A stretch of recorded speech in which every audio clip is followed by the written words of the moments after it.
Hello മറ്റൊരു വീഡിയോയിലേക്ക് എല്ലാവർക്കും സ്വാഗതം. അപ്പോൾ ഇന്നത്തെ നമ്മുടെ ഡിഷ് എന്ന് പറഞ്ഞിട്ടുണ്ടെങ്കിൽ വളരെ സ്പെഷ്യലാണ് കേട്ടോ. ചിക്കൻ കൊണ്ടിട്ടാണ് ചെയ്തെടുക്കുന്നത്. അപ്പോൾ ഏകദേശം ഒരു 1/2 കിലോ ചിക്കൻ്റെ എല്ലൊക്കെ കളഞ്ഞിട്ട് ബോൺലെസ് പീസ് മാത്രമേ നമ്മൾ എടുത്തിട്ടുള്ളൂ. അത് മിക്സിയുടെ ചെറിയ ജാറിലിട്ട് നന്നായിട്ടൊന്ന് മിക്സ് ചെയ്തെടുത്തേക്കാണിത്. ഇനി നമുക്കിതിലേക്കൊരു മസാല വേണം. അതിന് വേണ്ടിയിട്ട് ഓരോ ടേബിൾ സ്പൂൺ ഇഞ്ചി, അതുപോലെ തന്നെ വെളുത്തുള്ളി, അതുപോലെ 3 പച്ചമുളകാണ് എടുത്തേക്കണത്. അപ്പോൾ ഈ ഒരു മസാല ഗ്രീൻ കളറിലാണ്, അതുകൊണ്ട് തന്നെ മെയിനായിട്ട് കുറച്ച് അധികം മല്ലിയില എടുത്തിട്ടുണ്ട്. എരിവിലേക്ക് നമ്മൾ പച്ചമുളകും ഒരു 3/4 ടേബിൾ സ്പൂണോളം കുരുമുളകും മാത്രമേ എടുക്കണുള്ളൂ. അതുപോലെ ആവശ്യത്തിന് ഉപ്പ്. അപ്പോൾ ഇത്രയും ചേർത്തെടുത്തിട്ട് നമുക്ക് ഈ മസാല നന്നായിട്ടൊന്ന് മിക്സിയിൽ അരച്ചെടുത്തിട്ട് ഞാൻ ഇതിലേക്ക് ചേർത്ത് കൊടുത്തിട്ടുണ്ട്. ഇനി നമുക്കിതിലേക്ക് പുളിക്ക് ആവശ്യമായിട്ടുള്ള ഒരു നാരങ്ങയുടെ നീര് കേട്ടോ, അത്രയും ഞാൻ ചേർത്ത് കൊടുത്തിട്ടുണ്ട്. ഇനി നമുക്കിതൊന്ന് നന്നായിട്ടൊന്ന് മിക്സ് ചെയ്യണം. ഈ ഒരു വിഭവം ഞങ്ങൾ ഒരു പ്രാവശ്യം പുറത്ത് പോയപ്പോൾ ഒരു ഹോട്ടലിൽ നിന്ന് കഴിച്ചതാട്ടോ. എന്താണെന്ന് വെച്ചാൽ പാണ്ട ചിക്കൻ എന്ന് പറഞ്ഞിട്ടാണ്. പക്ഷെ അവർ ഈ രീതിയിൽ ഗ്രീൻ ചിക്കൻ തന്നെ ഒരു പാണ്ട ലീഫ് എന്ന് പറഞ്ഞിട്ട് ഒരു ഇതിൽ വെച്ചിട്ടാണ് നമ്മൾക്കത് ചെയ്തു തരുന്നത്. ഈ പാണ്ട ലീഫ് ഇപ്പോൾ ഇവിടെ 1-2 സ്ഥലങ്ങളിലൊക്കെ അവൈലബിൾ ആണെന്നാണ് അറിഞ്ഞത്.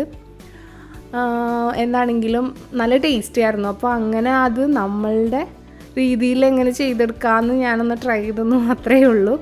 അപ്പോൾ പാണ്ട ലീഫ് നമുക്ക് എല്ലാവർക്കും കിട്ടില്ലല്ലോ. അപ്പം നമ്മളുടെ പാണ്ട ലീഫ് ഇവിടെ വാഴയിലയാണ് കേട്ടോ. വാഴയില ഞാൻ ചെറുതായിട്ടൊന്ന് വാട്ടിയെടുത്തിട്ടുണ്ട്. അത് ഇതുപോലെ നമ്മളുടെ സമൂസ ലീഫൊക്കെ ഒന്ന് കവർ ചെയ്തെടുക്കില്ല, അതുപോലെ ഞാൻ ചെയ്തെടുത്തിട്ട് നമ്മുടെ ഈർക്കിൽ വെച്ചിട്ട് ഒന്ന് ലോക്ക് ചെയ്ത് വെച്ചേക്കാണ്, അല്ലാന്നുണ്ടെങ്കിൽ തുറന്നു പോകുമല്ലോ. അപ്പോൾ അതിലേക്ക് ഞാൻ ഈ മസാല ഒന്ന് ഫില്ല് ചെയ്തിട്ട് അതുപോലെ തന്നെ ക്ലോസ് ചെയ്യാണ്. അപ്പം ഞാനിങ്ങനെ ഒരു ഇതാണ് ചെയ്തത്. ഇപ്പോൾ നിങ്ങൾക്കിപ്പോൾ ഇത് കാണുമ്പോൾ ഇതിൽ നല്ലത് മറ്റേ രീതിയിൽ ചെയ്താൽ പോരായിരുന്നു, അങ്ങനെ എന്തെങ്കിലും ഐഡിയ ഒക്കെ വരണുണ്ടെന്നുണ്ടെങ്കിൽ നിങ്ങൾ തീർച്ചയായിട്ടും താഴെ കമൻറ്റ് ചെയ്യുക. അപ്പോൾ ഇനി ഞാൻ അടുത്ത പ്രാവശ്യം ട്രൈ ചെയ്യുമ്പോൾ അങ്ങനെ ട്രൈ ചെയ്തിട്ട് എനിക്കും പറയാമല്ലോ ഇതിനേക്കാളും നല്ലത് ഇവർ പറഞ്ഞു തന്നതായിരുന്നു എന്നുള്ളത്. അപ്പോൾ തീർച്ചയായിട്ടും നിങ്ങൾ കമൻറ്റ് ചെയ്യുമെന്നുള്ള വിശ്വാസമുണ്ട്. അപ്പോൾ നമ്മളിതെല്ലാം ഇങ്ങനെ കവർ ചെയ്തൊക്കെ വെച്ചിട്ടുണ്ട്. ഇനി നമുക്കിതൊന്ന് വേവിച്ചെടുക്കണം. അതിന് വേണ്ടിയിട്ട് ഞാൻ ആവിയിലാട്ടോ വേവിക്കണേ. അപ്പോൾ ആവിയിൽ വേവിക്കുമ്പോൾ നമ്മൾ സാധാരണ ഇടിയപ്പമൊക്കെ ഉണ്ടാക്കണ അപ്പച്ചിമ്പിൽ നമുക്ക് വെച്ചിട്ട് ഒരു നന്നായിട്ട് ആവി വന്നു കഴിഞ്ഞാൽ ഒരു 10 മിനിറ്റ് ലോ ഫ്ലെയിമിലിട്ടിട്ട് നന്നായിട്ട് ഒന്ന് കുക്ക് ചെയ്തെടുക്കുക. അപ്പോൾ ചിക്കനെല്ലാം വേഗം വെന്ത് കിട്ടും. വലിയ പ്രോസസ്സൊന്നും ഇല്ലയെന്ന് തോന്നണം. അധികം ആകെ എനിക്ക് തോന്നിയത് ഈ വാഴയിലയുടെ ആ ഒരു പണി മാത്രമാണ് ഇത്തിരി കുറച്ച് പ്രോസസ്സ് ഉള്ളൂ എന്ന് തോന്നണം. അതുപോലെ ഒന്ന് മടക്കിയെടുക്കാനൊക്കെ, അല്ലാണ്ട് അതിൻ്റെ മസാല തയ്യാറാക്കാനോ വേറെ ഒന്നിനും വലിയ പ്രോസസ്സൊന്നുമില്ല. ഇനി നമുക്ക് ഈ വെന്ത ഇതിനെ ഈ വാഴയോട് കൂടെ തന്നെ നമുക്കിതൊന്ന് ഷാലോ ഫ്രൈ ചെയ്തെടുക്കണം. അതിന് വേണ്ടിയിട്ടാണ് ഞാനിപ്പോൾ ഇത്രയും വെളിച്ചെണ്ണ ഒഴിച്ചിട്ടുള്ളൂ, ഒരുപാടൊന്നും ഒഴിച്ചിട്ടില്ല കേട്ടോ. അപ്പോൾ നമ്മൾ പുറത്തുനിന്ന് കഴിക്കണ ആ പാണ്ട ചിക്കൻ എനിക്ക് തോന്നണ് അവർ ഡീപ്പ് ഫ്രൈ ആണ് ചെയ്യണേന്ന് തോന്നണം കണ്ടിട്ട്, എനിക്കറിയില്ല. എന്താണെങ്കിലും ഞാനിവിടെ ഷാലോ ഫ്രൈ ചെയ്തിട്ടുള്ളൂ. എന്നാൽ തന്നെ ആവശ്യത്തിൽ പൊരിക്കണതല്ല എന്താണെങ്കിലും.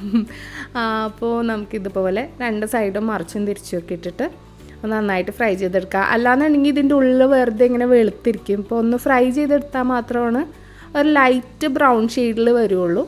പിന്നെ അതുമല്ല ആ ഒരു വെളിച്ചെണ്ണയുടെ ടേസ്റ്റൊക്കെ ചെന്നാലാണ് അതിൻ്റെ ഒരു കറക്റ്റ് ടേസ്റ്റ് വരുള്ളൂ എന്ന് എനിക്ക് തോന്നി. അതുകൊണ്ടാണ് അവരും അങ്ങനെയാട്ടോ ചെയ്യണം, പൊരിച്ചിട്ടാണ് നമ്മൾക്ക് തരണത്.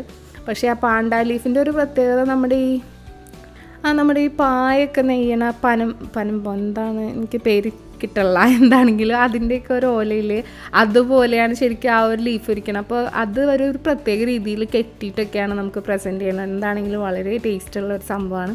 അപ്പോൾ ഇനി എപ്പോഴെങ്കിലും പാരഗൺ അതുപോലത്തെ ഹോട്ടലിലൊക്കെ നിങ്ങൾ ചെല്ലാണെന്നുണ്ടെങ്കിൽ തീർച്ചയായിട്ടും ഈ ഒരു വിഭവം ട്രൈ ചെയ്യുക.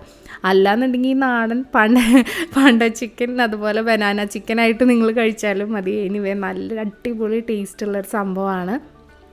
നിങ്ങൾ തീർച്ചയായിട്ടും ട്രൈ ചെയ്ത് നോക്കുക. അപ്പോൾ ട്രൈ ചെയ്ത് നോക്കിയാൽ മാത്രം പോരാ, നിങ്ങളുടെ വിലയേറിയ കമൻറ്റ്സ് ഞങ്ങളെ അറിയിക്കുക. പിന്നെ നിങ്ങൾ ട്രൈ ചെയ്ത അതിൻ്റെ ഫോട്ടോസ് അതുപോലുള്ള സാധനങ്ങളൊക്കെ നമ്മളായിട്ട് എപ്പോഴും ഷെയർ ചെയ്യാറില്ലേ, അതുപോലെ നിങ്ങൾ ഷെയർ ചെയ്യാമെന്ന് വിചാരിക്കുന്നു. അതുപോലെ എന്താ പറയുക, നിങ്ങൾ ആദ്യമായിട്ട് കാണുന്നവരാരെങ്കിലും ഉണ്ടെന്നുണ്ടെങ്കിൽ ഞങ്ങളുടെ ഈ പേജ് ഇഷ്ടമാണെന്നുണ്ടെങ്കിൽ തീർച്ചയായിട്ടും ലൈക്ക് ചെയ്യാനും നിങ്ങളുടെ ഫ്രണ്ട്സിനും ഫാമിലി മെമ്പേഴ്സിനും ഒക്കെ ഒന്ന് ഷെയർ ചെയ്ത് കൊടുക്കാനും മറക്കണ്ട. അപ്പോൾ ഇതുപോലുള്ള നല്ല നല്ല വിഭവങ്ങളായിട്ട് ഇനിയും കാണുന്നവരെ ടേക്ക് കെയർ, ബൈ.